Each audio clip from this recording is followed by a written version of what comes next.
So here we are up along the fence line. This is the fence line we're going to be working today.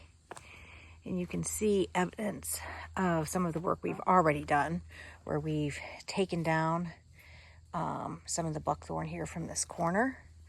And then we've thrown it over there as an outside barrier. And then we have the 4-foot stepping posts, and then we have our little highway here in between the two fences and here. And then we have our big posts with our line. We're eventually going to put mesh up all along here, but we can't do that until we get this fence line clear enough to walk. There's Steve-O,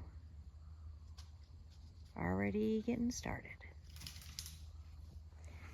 This is the path that we built the other day, and you see now we can bring Vinny up the path, which, you know, we can't actually use Vinny up here for this project because Vinny can't take down full-grown trees, but Vinny can pull Bucky, the bucket, made in Iowa, that's why it's called Bucky. And inside Bucky we have all of our, you know, buckthorn fighting implements. So that's what we're up to today.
Hello, Stephen. Hello, that's a bouquet of kale. It is, because we are done working and now we're gonna go make a kale smoothie. Yes. I know, it sounds very... Yummy is what the word we were looking for. Yes, That's it. yes. Yeah. That might not be the word you were thinking of, but that is the word that we're thinking of. Yeah. So, but, Kale, frozen fruit. Yep.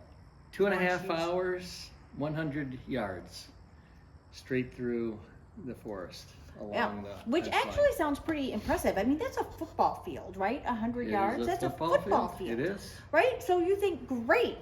And then Steve tells me 400 yards left to go till we hit the corner. No, not till the corner. No? 70 yards to the corner, 400 yards left to clear. And then we will have cleared Everything? everything. Really? Yep.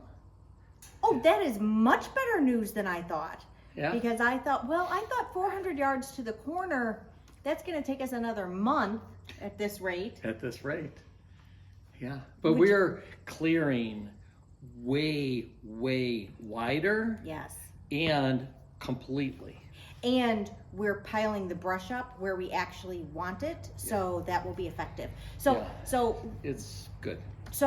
Okay, we are now getting to be kind of experts at this, clearing buckthorn along the fence Oh, line. yes. Experts. I mean, we've logged a lot of hours. We have logged a lot of hours. We've logged a lot of hours. Yes. So, give me the three most important tips. Hydration. Not where I thought you were going, but I agree. Hydration is number one. Having the right tools is number two. So, chainsaw, the reciprocating saw Is with the gold. with the brand new Diablo carbide saw blades. Yes. Very nice. And those Diablos are a little shorter than those longer ones that we were using initially, and I like the short ones. Yeah, I got were those 6 or 9 inches, and then I do still have. I got 3 of the Diablo 12-inch. like Because short. but the nice one of the long ones is that you can bend them Yeah. and get even closer to the bottom, or to the ground. Anyways, All right. that's really important. Anytime you're cutting buckthorn, prickly ash, or box elder, you have to stump treat, because if you don't stump treat, they're just coming back. And let's see, what else? You have to be patient. Yeah.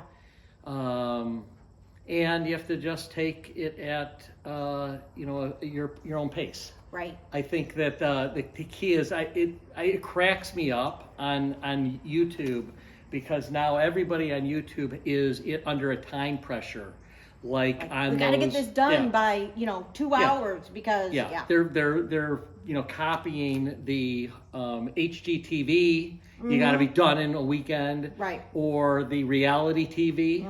Yeah, we do not have to rush. We just keep pushing along. It's actually a lot better if you don't rush, because you're much less likely to hurt yourself if you are not rushing. Yeah, And it's not as awful a project. I mean, when you're rushing, then you get irritated with every grapevine that wraps around your tree. Yeah, and every stump. yeah. I mean, I have to take issue on that. Even if you're not rushing, even if it's at the very beginning of the day and you're fully rested and hydrated, just came from church. Wild grapevine that is wrapped around everything that you are trying to cut is literally the bane of anyone's existence. Yeah, it's not good. Period. End of It's story. not good. So those also But it's even worse if you're rushing. Those also get stump treated, so they're not coming back. So we're making steady progress, and what I like about it is with the reciprocating saw, right down to the ground, not stumbling over your stumps, Yeah. and then treat it Yeah. right in the moment. Yeah. And then we're going probably 12, 15 feet wide in most areas. So That's what I gonna was be going to say. sweet. So if I had to give a tip to someone who is just starting a project similar to this, my tip would be is to make your path along the fence line wider than you think, because walking and carrying your equipment with you, it really stinks when you are walking along and your chainsaw is getting caught up in the buckthorn that's technically off the path but is in your way, or it just make it a little wider or a lot wider than what you think, and you'll thank yourself. Your future self will be very happy with you. Yeah. So we're removing all of the big stumps and trunks and such. So We're doing a good job. It's good We work. are not keeping out any deer yet. No. Not a. No. Well, we haven't even made it to where the deer destroyed the fence entirely. So that'll be the next time we go out. We'll get to see that carnage.